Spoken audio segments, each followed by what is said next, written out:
Well, welcome, Jeannine Wallace. Thank you for coming to talk with us You're today. welcome.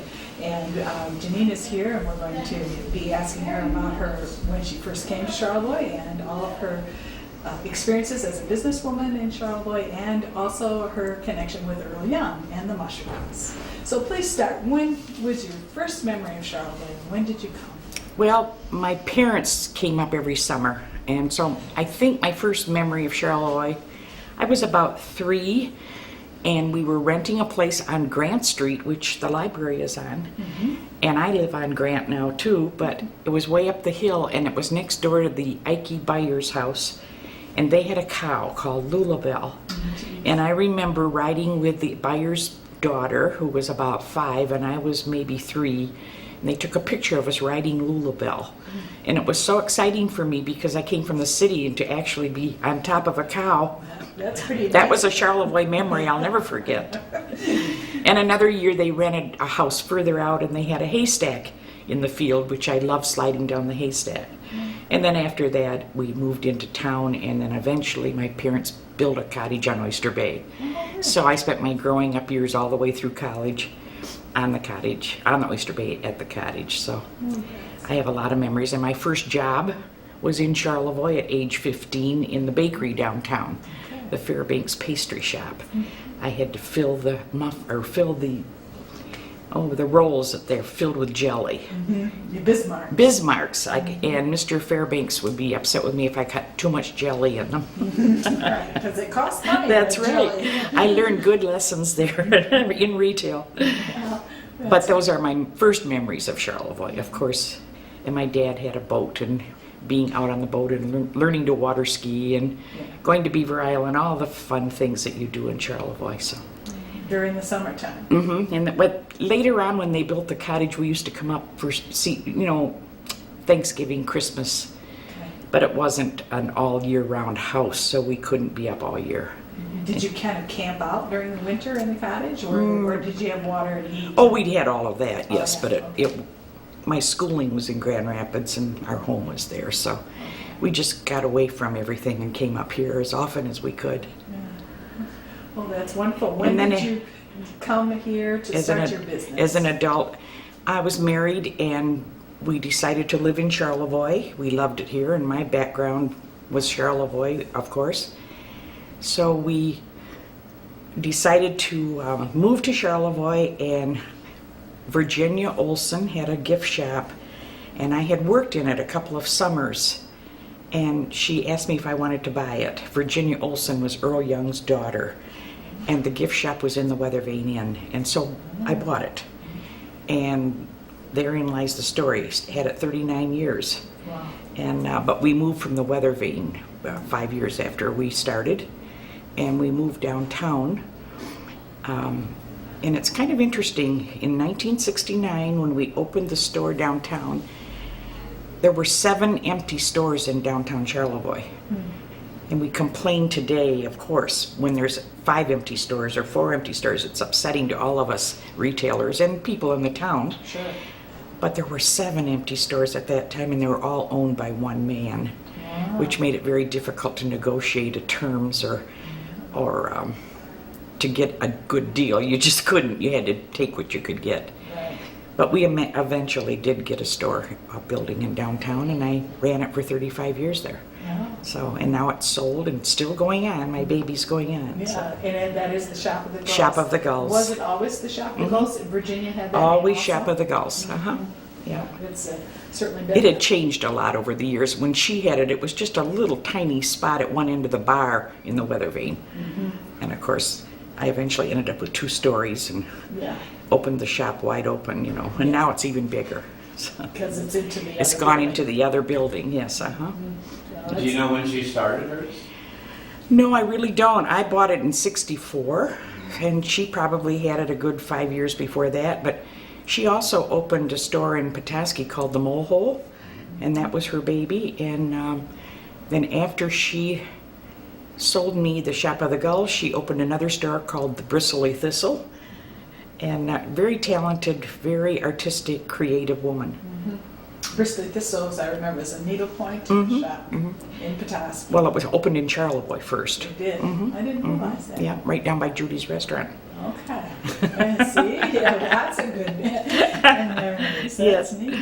So, anyway, but Well, when did, I'm curious, one of the major changes I've seen in Charlevoix in the last 25 years has really been the development, the Downtown Development Authority. Yes. Could you tell us a little bit about your involvement with getting that organization going and what you see as the value of it? the value is impressive. What the DDA has been able to do for the city of Charlevoix in the past 26 years now is just amazing to me, and I've been on it since it started in 1982, except for 2 years when I wasn't, one of the mayors did not reappoint me, and the next mayor then reappointed me, so I was off for 2 years. So I've been on it 24 years. It's exciting because the way the money is collected is from the district. You create a downtown district, and if you're in the district, in commercial, if you have a home in the district, you're not taxed, but the commercial properties are taxed because the money goes to create a better district. So anybody in the district who pays taxes will get the benefit of the improvements. Okay. And the first things that we did, well, the very first thing we did was to buy the old post office building, which is next door to our city hall, and it is now the Chamber of Commerce building. Right. Then we started on the streets, the streetscape, new street, new sidewalks, new street lights. I can remember being horrified about the price of the street lights because we wanted dark sky lights. And we took the pickle bus, the green bus, and the DDA at night in January went to Traverse City, Bel Air, Elk Rapids, Central Lake, everywhere looking at their street lights to see what we wanted. We didn't see anything we wanted, Right. but we found out what we didn't want. Right. And so we came back and ordered the new street lights, and they were $265,000, and I can remember being horrified. But today that would be Right. nothing, Right. compared to what we're spending on our new park, which is over $12 million. Right. But we've done so many things. We've done the Ferry Avenue Park out at Lake Michigan Beach, the Hoffman Park on Park Avenue, Right, that leads the to little the channel. pocket park that leads down to the channel. We did the channel walkway and the under the bridge walk. We've done just so many improvements. Depot Beach.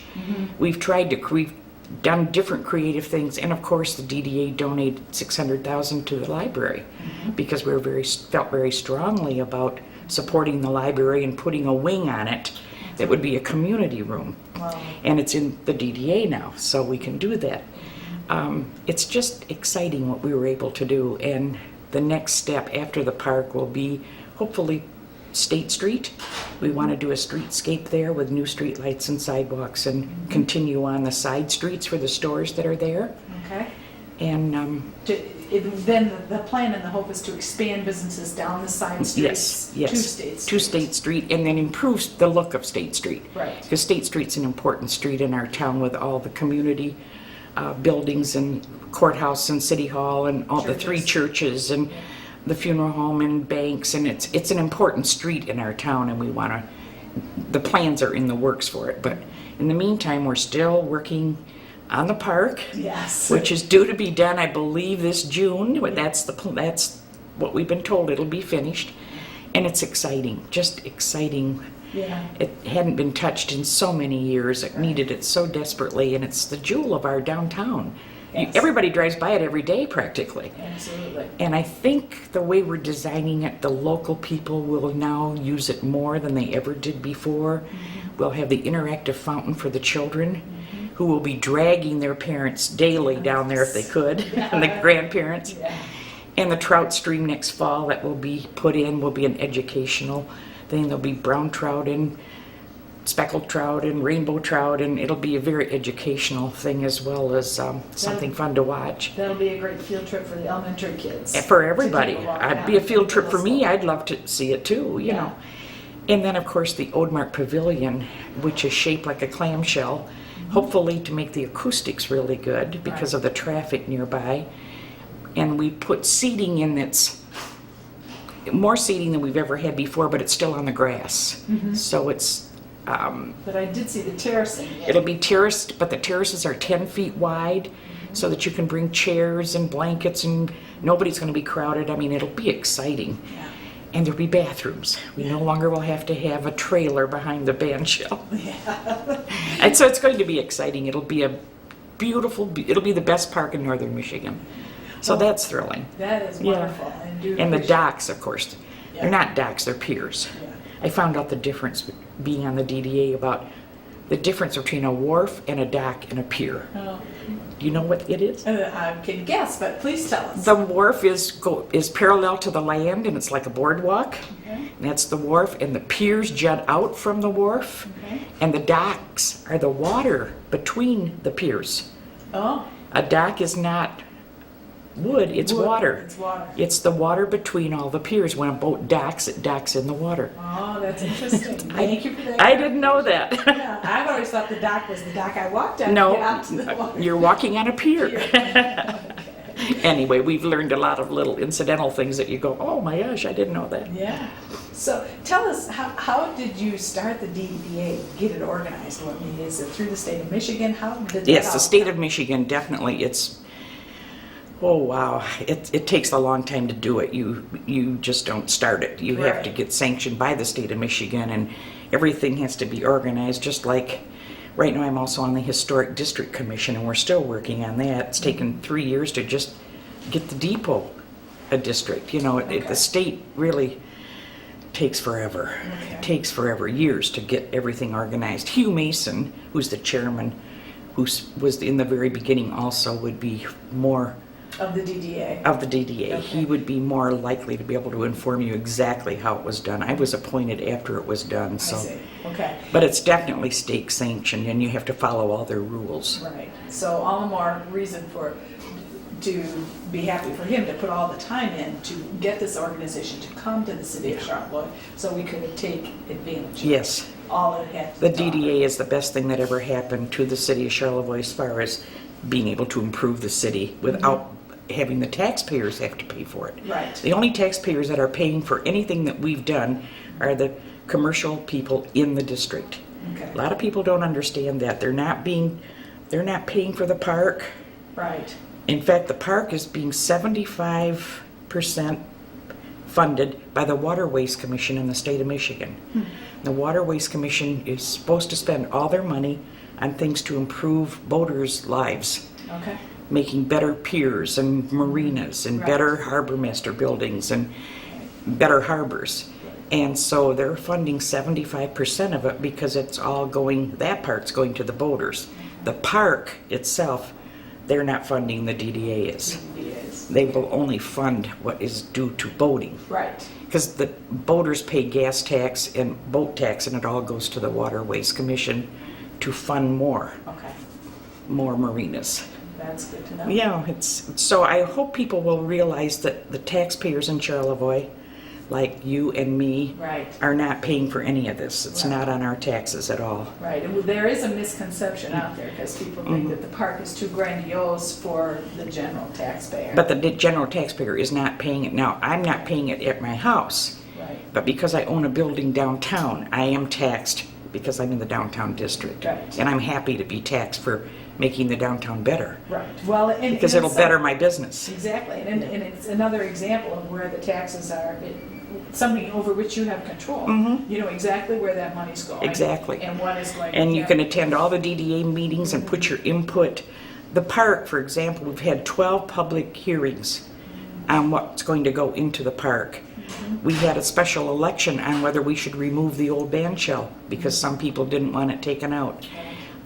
Everybody's had input into it. It just isn't done over their heads. Right, So, excellent, that's wonderful. Well, tell us a little bit about historical districts. You said that you've been working to get the Depot a historical district, and I know that you live in an Earl Young house. And we will be hopefully making the Earl Young buildings historic in a historic district, because we've lost 5 Earl Young buildings, and as you probably are aware, they're very, people love to look at them. Yeah. Their most photographs are taken of Earl Young buildings. He put his mark on our town and made it unique. and different Yeah. from any other small town. Lots of small towns have harbors and drawbridges, but Yeah. we have the fairy tale houses and the Hansel and Gretel homes, the gnome homes, whatever you want to call them. Sure. They're very different, and we want to make them historic so they can't be changed, because we've lost 5. I think 3 have just been torn down Right. because people wanted the property as opposed to The an Earl buildings. Young home or building. And I think we started thinking about the Earl Young buildings when the Apple Tree building was torn down on our main street. Everybody was in an uproar about it, and we got thinking, we should try to save these things that make our town unique. So that will be on our agenda. Right now we're working on making the downtown historic, Ah, because we have a lot of buildings downtown that are 130, 40 years old. ah, And we would like to try to create a historic district of our downtown. okay. And then next we'll be working on the Earl Young buildings. But before we do, we have to talk to the township, because Boulder Park is in the township, and we'd like to include them. And of course, we have to want them to be a part of it. We can't just do Yes. it. They have to be A part of the process. absolutely. So we're waiting to talk to the people out there when they come back in June. And hopefully they'll want to protect what they have out there too. Yeah. The whole idea is to preserve and protect what we have. Well, we spoke with David Miles, and he told us that on a trip that he often gives these bus tours. Yes. That when the people were asked what they appreciated the most or remembered the most out of a lot of things that they saw in the entire northern Michigan, many of them spoke about the Earl Young homes. So it certainly seems like it's a worthwhile thing for us to preserve. I'm amazed at how many people ring my doorbell and ask about the house and apologize. Say, we don't mean to intrude, but Right. architects have stopped. I remember a couple summers ago, I was sitting out on my patio on a Sunday morning. I was in an old robe, drinking my coffee and reading the Sunday paper, and I heard a bus stop. Oh, geez. And I didn't even look because I'm kind of hidden a little bit. But then I heard the front door of the bus opening, and I thought, oh. And pretty soon all these people got out. I could hear them chattering away, and I finally couldn't stand it because it sounded so strange. And I stood up and looked across the street, and there were about 40 people lined up along the side of the bus, all with cameras, all Oriental people, all taking pictures. And I just thought, I wish I had a camera so I could take a picture of all 40 people taking a picture of me. But it happens daily in the summer. There's Yeah. tour buses stop and people get out and take pictures. And I've just put a new roof on my house. They just finished it this month. Been watching the progress. And I've had, one lady wrote me a letter thanking me for putting the roof back on the way Earl would have wanted it on, and for being so generous to the town as to keeping it looking the way it was supposed to look. I thought, whoever thought of writing a thank you note for somebody putting on a new roof? Right. Yeah. But it was nice, Yeah. very nice. Well, and she's absolutely right, the person who wrote the letter. Well, it was kind of fun this winter because they had a porta potty in my front yard, which I decorated for Christmas. There was a dumpster there for 5 months. It takes a while to do a roof like mine because the shakes are hand-hewn, and they go from 2 deep to 6 deep in places. Ah, yeah. So they had to order 3 times as many shakes Yeah. as a roof my size would normally take. It was quite intricate. So it's kind of interesting. So we had lots of people taking pictures of the roofers. They couldn't get over it. That's good. But I've enjoyed living there. I've lived there 40 years now. Wow. Yeah. That's pretty remarkable. I can remember when I moved in, my husband was asked who the 2 little ladies across the street were. He said, I don't know. They're really nice, but they're just little old ladies. They lived there for 40 years. Well, guess who's the old lady Who's living there for 40 years? Who's become that? That's right. It's strange how time does that. Yeah. But I do love it. What's one of your favorite rooms in the house? Can you describe My bathroom. your bathroom? I added it on, and it's like a big bath. It's about 15 by 14, and has a spa in it, and a whirlpool, and a television, and workout. I mean, it's my favorite room. Are all the rooms, do they have angles and circles and corners? or are Absolutely, they- they're all unusual shapes and strange. The roof lines are upstairs that we have, there's an upstairs that most people don't realize Yeah. that I have because the windows are all in the back. Okay. And the roof, the ceilings are the roof line ceilings, so they're rather strange and unusual. Okay. And a friend of mine stayed overnight upstairs, and she said, "Your house is calling to me, I've got to paint it." So she started painting my walls. Ah. So I have unusual, all the walls are painted with unusual designs. It's been fun. And I think I will mention right now so that viewers of this DVD will stick with us, because at the end of this we have a piece that takes you inside your home that was done by the Home and Family Garden channel. So Oh, we're yes. going to be including that. Home and Network. Home- Home and Garden Network. Is Okay. that HGTV? I had to stop and think. It's been yeah. a few years.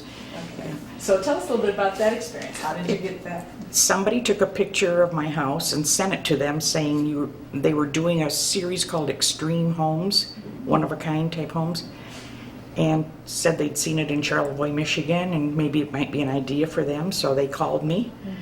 And I said, well, I'd be happy to talk to you. And they said, well, we'll drive up and talk to you, and they did. And then we set it up for the next June. It was in the fall they talked to me. Okay. And then they came up and did the series on it. So it was interesting. It was kind of fun. Yeah. But I wouldn't let them just do my house. I said, you've got to show all the Earl Young buildings Good for you. to show that what the town is like. Yeah. So that was kind of fun. So we got permission to go on the lawns of a lot of the Earl Young homes, and they were kind of surprised. I'll bet they Yeah. Ever the wonderful marketing woman. You've done a great job in helping them. A retailer till the end. Yeah. Selling the town now. That's wonderful. Yeah. Well, speaking of retail, you have here next to you an example of one of your the most unique items you had in your shop that I remember. Yeah. Tell us about these plates. Well, this plate is hand done. I had a picture drawn of the lighthouse, and then pictures taken, of course, and sent it to a company in Pennsylvania who hand casted it and molded it. And so each piece is, unique. And then I had they were limited in edition. I had them break the cast, and on the back it says what it is, and that it was a limited edition. And this was the Charlevoix Lighthouse, and I did 8 different scenes in Charlevoix. I did the depot and the bridge going up with the sailboat. I did the Weather Vane Inn as a